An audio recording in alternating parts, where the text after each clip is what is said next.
All right, you guys, I just want to give you a quick explanation about faults. Now, what we're doing is we're looking at a cross section here. If you were walking, you'd be walking up on the surface here. And so this is a cross section through the earth. And what we have are faults, and faults are breaks in the rock across which motion occurs. Now, until I move these blocks in a number of different ways, they're just joints or cracks in the rocks. In order to be a fault, you have to have movement across the break or across the fault. All right, so in order to talk about what's called dip-slip faults, okay, or where the movement is vertical, we have to be able to identify two different parts of the fault. So I'll go down to two blocks right now. Now, this is what's called the hanging wall block part of the fault, and this is the footwall block. Now, the hanging wall block is the part that hangs over the fault. And also, if you were going to play hangman, think about it. You could only hang hangman off of these two sides. You couldn't hang them off here. You just sit here and not die. So if you want to play hangman, you got to play it on the hanging wall block. All right, this is the footwall block. And you guys, I don't know if you know about the Munsters. It was a TV show when I was a little kid. It was already in reruns then. But the dad was Frankenstein and Herman Munster. And his feet, when they showed it, not very often, they actually looked like this. So I always remember the footwall block was Herman Munster's foot. Now, another way is that, let's say miners were drilling or mining down here to get to some ore deposits or something.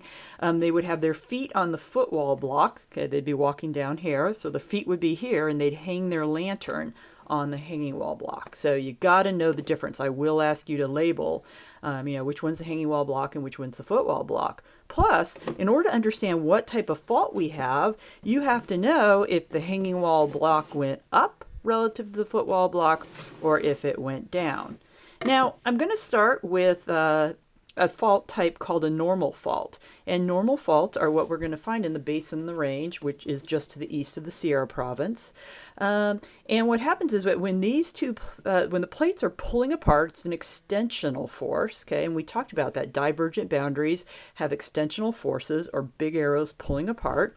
This block will slide down. And so you get what's called a normal fault. And in a normal fault, the hanging wall block has dropped relative to the footwall block.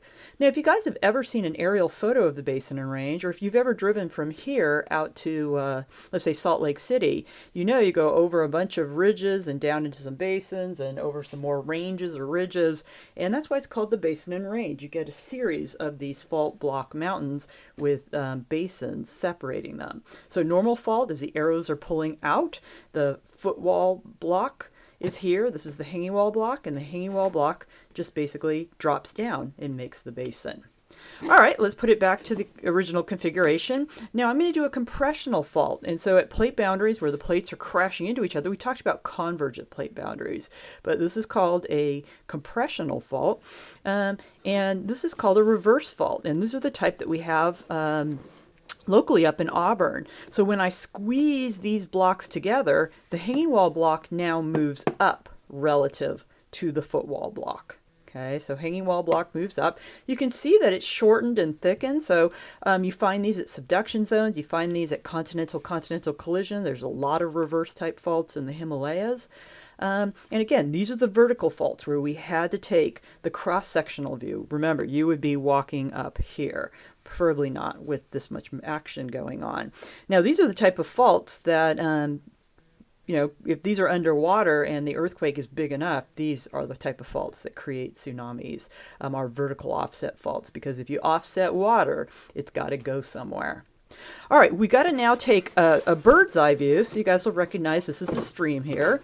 Okay, and remember, we were looking at vertical offset, but now we're going to actually look at horizontal. So it's just a crack until there's horizontal offset. And this is actually the type of fault that we have in California. We have a horizontal fault.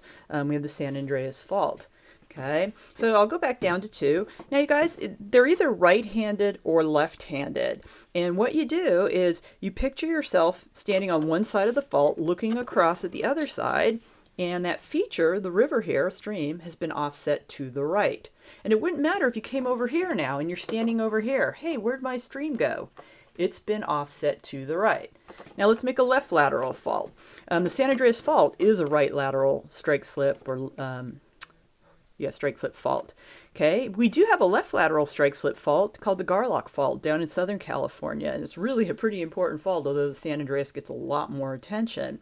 So again, here's my feature. I'm looking, hey, where did my stream go? Oh, it's off to the left. You're over here on this side. Where did my stream go? Oh, it's off to the left. So those are your 3 different types of faults.